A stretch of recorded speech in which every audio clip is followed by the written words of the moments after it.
In this video, I'm gonna teach you how to download and install Google Classroom in Windows 11 PC or laptop. So without any further ado, let's begin. First things first, we need to bring up our Google Chrome. So by that, please proceed at the button search bar here and type for Chrome. Once you've typed it, please click on Open to continue.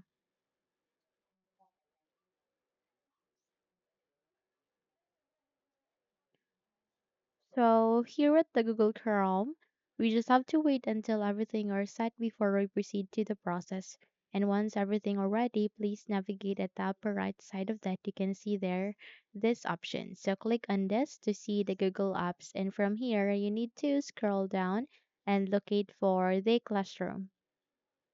So I can see it here being placed at a let me just open it and once again since I have accidentally closed it, my bad. So I can see the classroom here below slides. So click on it.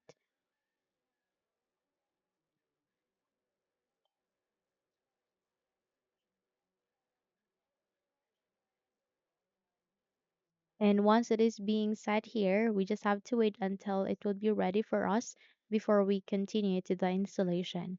So once everything are ready, you can see there create class, join class. So if you would like to download it and install it in the Windows, all you need to do is you need to navigate at the upper right side of that. You can see there three dots, click on it, and please scroll down and locate your cursor to cast, save, and share. The moment you locate your cursor here, you would be able to open up this left window.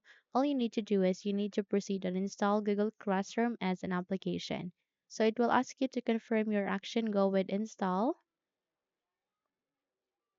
And from here, once any window is being created or pop up here in the window, meaning we have successfully installed it. So by that, you can now close the window. There you have that. You have just successfully downloaded and installed the Google Classroom in Windows 11 PC or laptop. So if you would like it to pin it to the taskbar, you can simply click on yes. And if you don't want to, click on no thanks to decline the offer. So let's check if it's being searchable in the search bar. Type for classroom